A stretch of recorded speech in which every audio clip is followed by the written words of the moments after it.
ご理解第27節。昔からあの人は正直者じゃ、神仏のような人じゃというものでも、だんだん不幸なことが重なって、世間ではどういうものであろうというようなことがあろうが、何ほど人に悪いことをせぬ正直者でも、人が良いのと神に信心しておかげを受けるのとは別物ぞ。宗教学者でも精神科と言われる道徳者であってもおかげは受けられん。別物と言われるおかげとは、楽の下にありがたしというおかげ、すなわち心身ともに極楽に住めること。貧相病のないおかげを受け、真善美の世界に住める信心者だけの味わいに浸ることができる。名が栄える不起繁盛。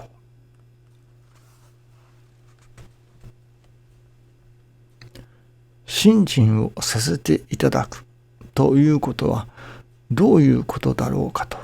思いますね。今朝いただきますのは、信心をさせていただくということは、その今までこれが本当だと私が思っていたこと、それがこれは今までの私の思い方は間違いであったと気づかされ、より本当のことというのでしょうか、そのことに思いが変わる、その道程が信心だというようなことを思わせていただきました。私どもやっぱりこれが本当という思いがありますよね。今朝その中で私が指摘された私の間違い、これは今まで私が間違っていたなと、そのいわば間違いに気づき改めさせていただく、それが思い違い考え違いを改めることになりますから、巡りのお取り払いということになるのではないでしょうかね。よく愛楽理念を世界中の津々浦々にともされます。私もやはりそういう願いがあります。しかしその私の願いの動機というのが間違っていたなと今朝は思わされています。なるほど、これでは叶わないはずだと思います。それは私は昔貿易をしたいと思っておりました。貿易で身を立てたいと、やはり貿易をして成功したいと夢見るわけですね。そこでいろいろ商品を探しましたけれども、自信を持って世界に売れるものというものはなかなか見つかりませんね。やはりどっかに欠陥があったりいたします。自動車などもそうですね。自動車のセールスマンをさせていただきましたけれども、完璧、これならお客さんに売っても絶対だという自信を持って売れる自動車などありませんでしたね。そういう中に出会ったのがいわゆる愛楽理念です。これにはよし、これなら売れると。売れるという意味はたくさん売れるという意味ではありません。私が自信と確信を持ってこれなら間違いない、これなら世界中の人々に売ってもういわゆる確信を持って売れると、品質に自信を持って売れるという商品、それが愛楽理念だったわけですね。そしてまた師匠も世界の津々浦々に愛楽理念をという願いを持っておられましたから、それに便乗させていただいたというわけではありませんけれども、やはり私もこの愛楽理念を世界中に輸出したいと願いましたね。また今でもそう願っておりますけれども、しかし私のその願いの動機が間違っていたわけですね。私の動機は師匠の願いを願いとしてと言えば聞こえはいいですけれども、確かにそれもあります。それと同時にやはり貿易をしたい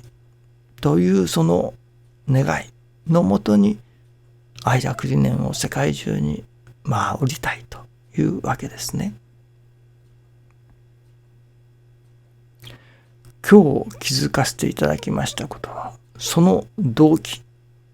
それらの動機は間違いであったということなのですね。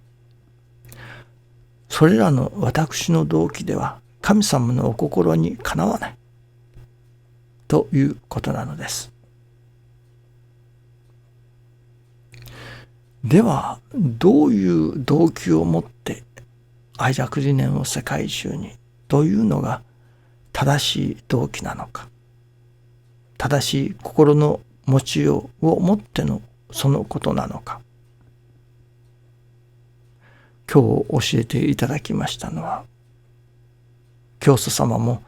人が助かりさえすればと仰せられておられますね。その人が助かるために、その人が助かることのお役に立つために愛楽理念を世界中に広めようということでなければならないということなのですね。自分の夢を叶えるためとか、師匠がこうおっしゃっておられたからとか、確かにそれでも良い時もあります。けれども行き着くところはそれではいけないのですね。行き着くところはやはり人が助かることのために愛楽理念を伝えるというスタンスというのでしょうか。そういう動機でなければ神様には通わないというのですね。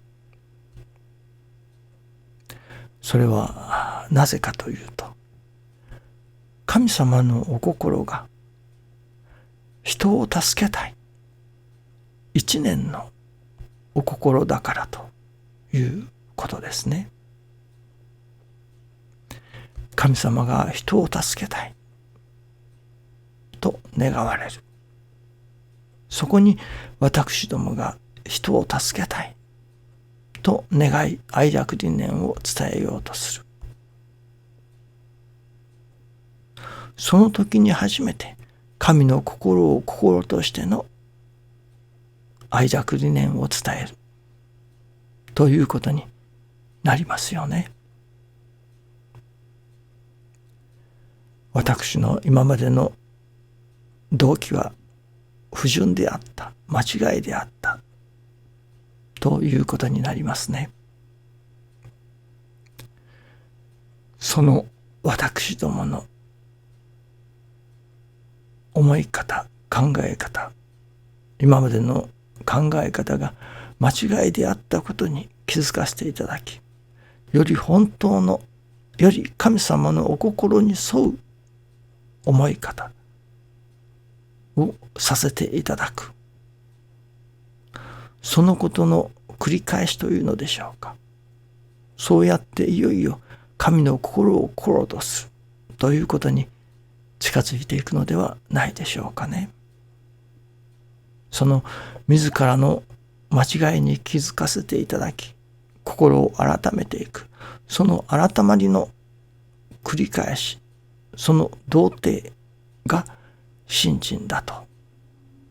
も言えると思いますね。私どもの今までのこれが本当だということが、その願いの動機が不純であったこと、間違いであったこと、神様の願い、神様の動機と同じではないことに気づかせていただき、いよいよ神様の心を心としての願いでありたいと願いますね。どうぞよろしくお願いいたします。ありがとうございます。